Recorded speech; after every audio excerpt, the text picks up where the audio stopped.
Morning, everybody. You got Clutch here on Sodak Motorcycle Blog.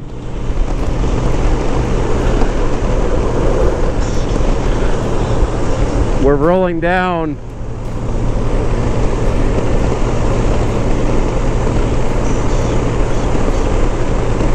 which road is it?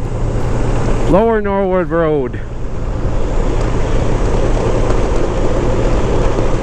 It comes out, it's just to the west of 10 Sleep, basically between the edge of 10 Sleep and the brewery.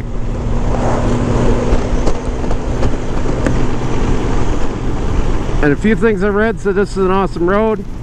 It did say on the front of the sign there's some road damage, so I guess we'll find out how bad the road damage is. But, you know, sometimes I like to live life dangerously. But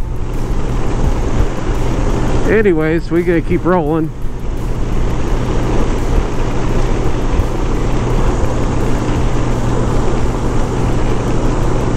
There we go. But not a bad night last night. Although we had some fun in camp not too long after we set up. A couple nice little wind gusts come through and tried to blow everything over. It was about a 5-minute windstorm and about a 30-second shower. A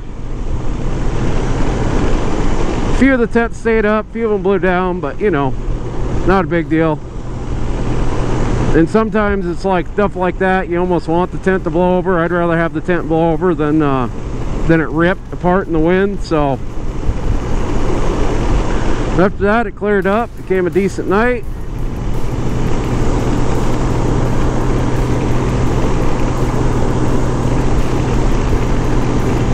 And now here we are the next day, just rolling down the road. But yeah, it's been a good day, good riding so far. I think it's been a good trip. I gotta say this, I definitely like staying there at 10 Sleep. Yeah, I'll be first to admit the camping isn't much. It's a little primitive. I mean, you don't have electrical there. You got to pay $3 for a shower, you know, but it's $18 a night.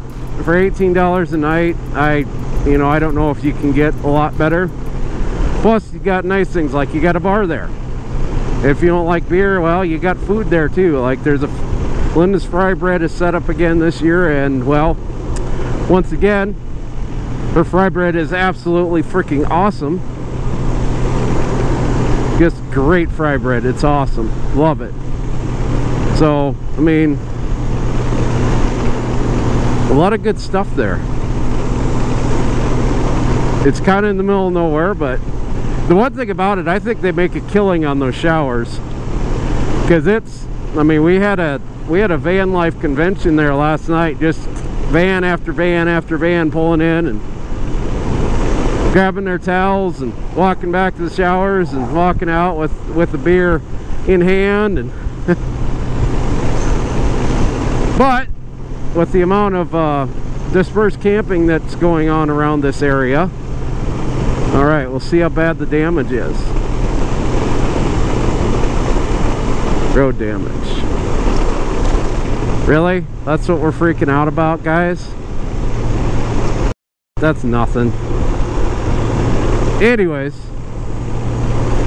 with the amount of dispersed camping that's going on around here, it makes sense. So it seems like that's where I feel like they probably make decent money at that. And like I said, they're not a bad shower. They're kind of like I said, they do the trick. I would definitely recommend having your flip-flops if you're taking a shower there, but it does the trick. And also, you got beer holders at the shower curtain, so you know, you want to sip a beer while you're showering, well, you can have it sitting right there. Which, hey, that ain't a bad deal. But anyways, let's do some more riding.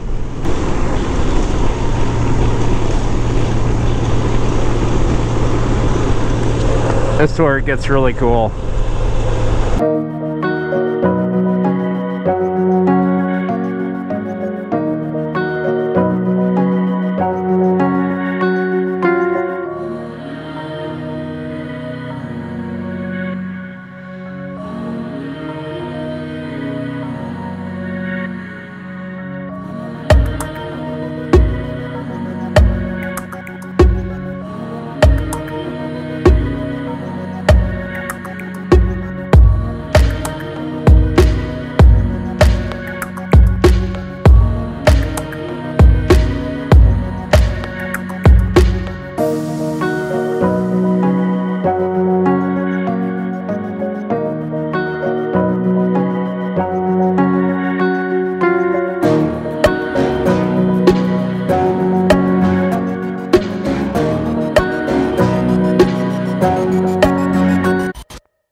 Alrighty, there we go. Yep, back up here on top on 14. Just cleared the pass right at about 9,000 feet or so. 65 degrees up here on top, nice and cold and chilly. Nice little chill in the air. And yes, you can tell they get snow up here. Just look at the delimiter holes. Got them big old sticks on top of them. No, it's just a nice cool little area up here. And you can see camping's popular up here on my left. I don't know if you can see it. There's tons and tons of campers up there.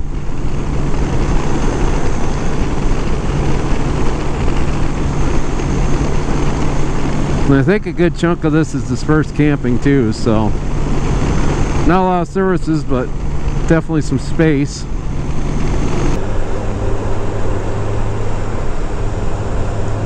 This little stretch of road, I remember this wasn't too long. Well,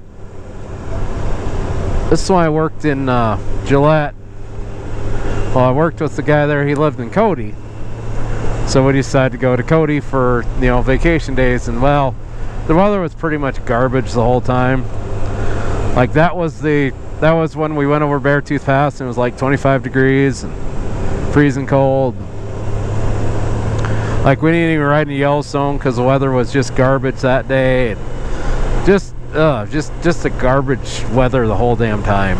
And well, this place we stayed out of is combination shop slash living quarters, which worked fine. But he had these snails, and well, one of these days we walked into the place after going out for the day, and well, the place reeked of something dead, and the snail was not in his cage. And we're like, there's a dead snail somewhere around here. So we made the decision, yep, it's time to get out of this place. So we did. And we left Cody, Wyoming at about 5:30 at night. Also in a driving rainstorm. Pretty much drove through rain damn near the whole way home. We actually come through here. The reason why I mention it now is we came through here and basically it was just dense fog all over the place, and well, couldn't see a damn thing. Pulling a trailer with a motorcycle on it, and that was probably one of the more nerve-wracking non-snow drives I've had in my life. Because like I said, you couldn't see a damn thing, and, you know, all you're seeing is, you know, barely hints of delimiter poles, and random vehicles will all of a sudden come flying, meeting you on the road.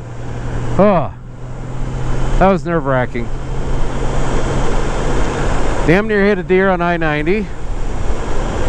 Had to drop something off in Gillette for that buddy because he like needed something, so we dropped that off at like 3 in the morning, like kind of looking like a drug deal in the parking lot. No, it was like 2. And then, like I said, we got home probably about 4:30 in the morning, and we pretty much just put the vehicle in parked and went to bed. Left everything packed. We just went upstairs and went to bed. So yeah, that was an exhausting trip. And I guess the one thing about it is, well, yeah, sometimes free from a buddy is okay, but there are times where you get what you pay for. That was definitely one of those moments.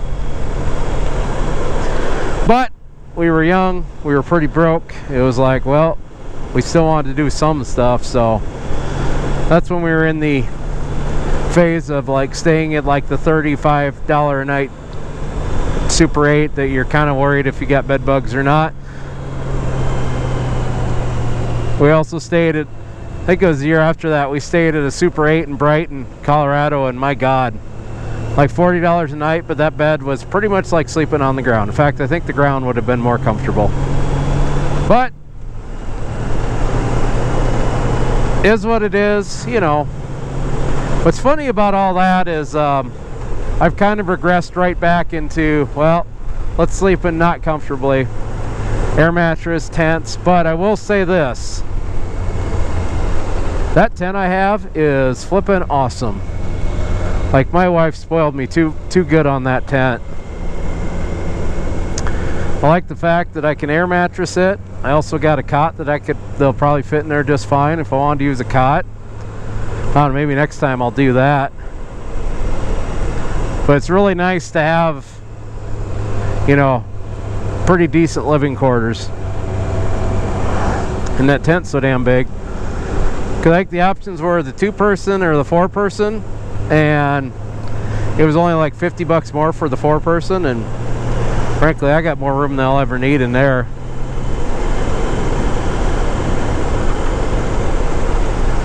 Heck, I think 2 people would be kind of comfortable in there. I mean, it'd be a little tight, but not too bad.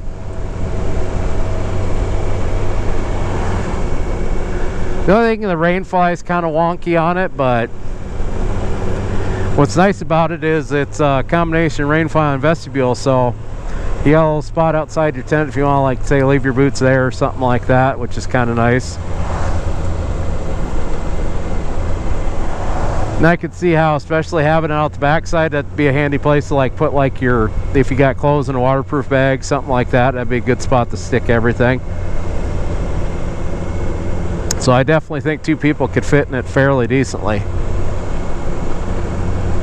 And it was like 200, and I think you buy them on the regular market, they're almost 300, but my wife bought it through the Veterans Canteen service, so it was like 220 or something like that. So, but no, it's a great tent. I'm enjoying it so far. All right, well, you know, every video I kind of come up with a safety tip because somebody does something dumb. Well, 2 things. First of all, if you're driving a ridiculously slow vehicle, look in your mirror sometimes and maybe let some traffic go by every once in a while. Secondly, if you're going down a hill, do not ride your brakes down the hill because you will not have brakes. That bus that finally pulled off there has been riding his brakes down this whole hill, and the thing just reeks now. Fucking idiot.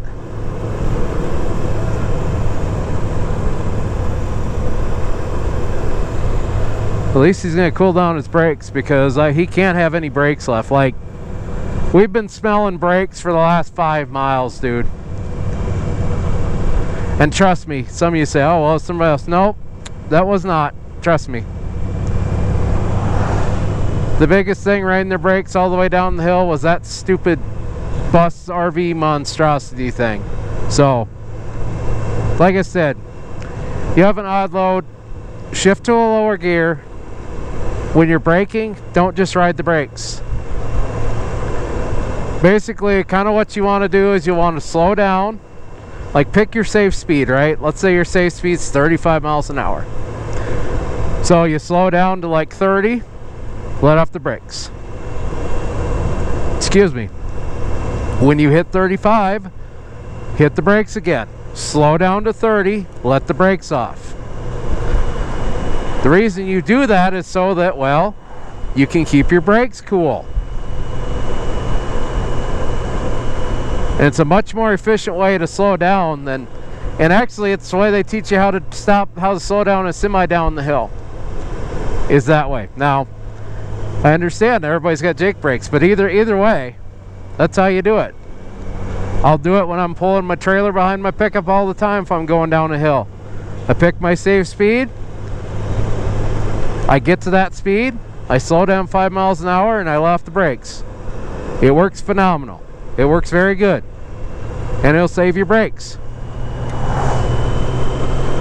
And I think everybody should know this, even if you're a motorcyclist. If you're pulling a trailer with a motorcycle, same deal. Especially if you got a really heavy trailer, there's a lot of extra weight for that bike to slow down. Same deal. Find your safe speed. You get to that speed, slow down 5 miles an hour, let off the brakes, cool off your brakes. Yeah, we're moving easily 10 miles per hour faster than we were behind that bus.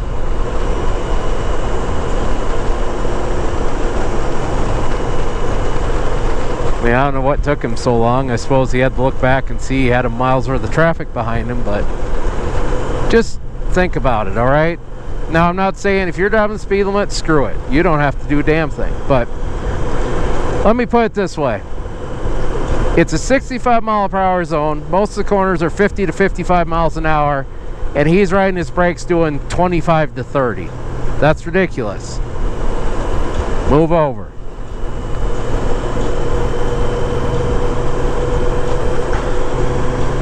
I'd almost say a good rule of thumb of this, maybe 4 or 5 cars. There are 4 or 5 cars bunched up behind you, and you ain't doing the speed limit, you know what, let them get by you. Especially in situations like this where it's tough to get by somebody. But anyways, there's your public service announcement.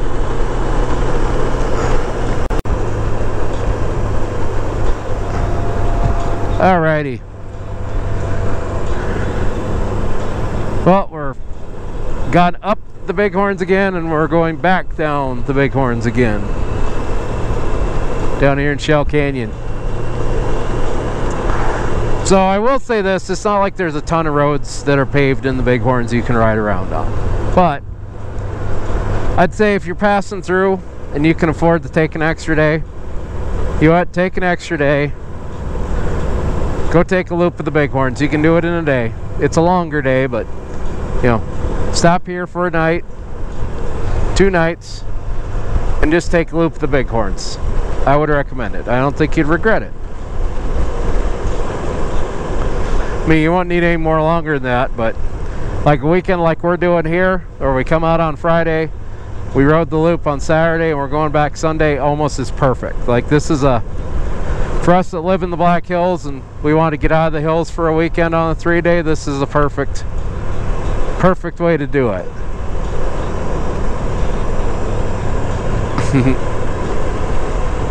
Giving us the rock on, brother. Probably not me. Probably the Harleys. Actually, I will say this about Wyoming. Check out that view there. I'm an adventure rider. I will say this, man, and I know you're probably sick of me talking about motorcycles waving, but you know what?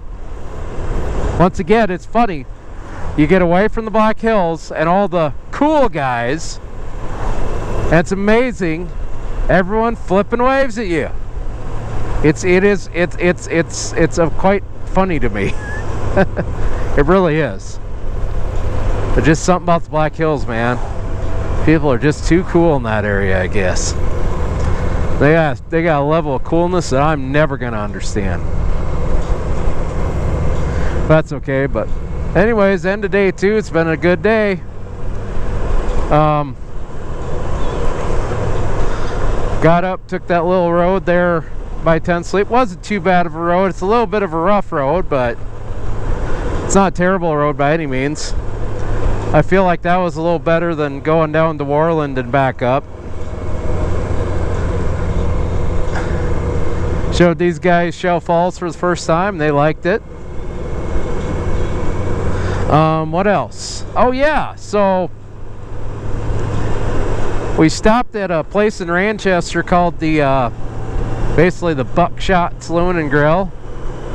That was pretty good. I'll tell you this much, you'll look at the menu when you first get there and think, ooh, because everything's like 15 to 20 bucks. But man, once they bring out the items, my God, the portions are ridiculous. So I got a redneck smothered burrito.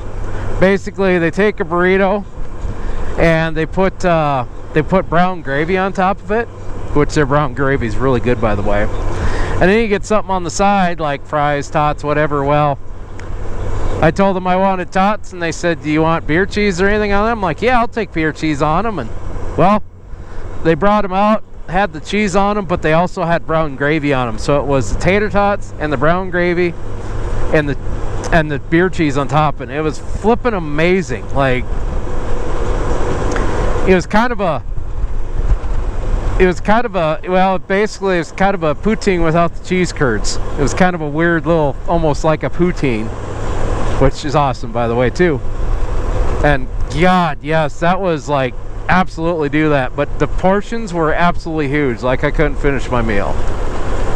And usually it's pretty rare that I run into that where I can't finish a meal. That's pretty rare. I mean, as you can tell from looking at me, you know, I kind of, you know, I don't miss a lot of food opportunities, and I usually got a pretty healthy appetite. So when I can't finish a plate, that's saying something. Actually, I feel like that portion size would have been about perfect if my wife was there with me, just because she can't eat very much anymore. So that would have been about a perfect portion for me and her, but it was absolutely awesome. So the one guy had the BLT, the other one had the oh hell, what do you call it? Basically had like a cheeseburger. Oh, it was like I think it was a cowboy burger. It had pulled pork on top of it, and it looked huge and it looked very good. He said it was really good. The BLT was amazing. They put a ton of bacon on the BLT. Like, I think there was at least 8 strips on there, which, as very much a bacon lover that I am, I think that's, you know, if you're gonna bacon on something, well, you know, put bacon on the damn thing, you know. Don't do this, you know, pussyfooting around, man. Just man the hell up and put some bacon on that some, you know what. But anyways, we'll go back to camp and probably gonna chill out and call it a day. If you don't hear from me, we'll see you in the morning.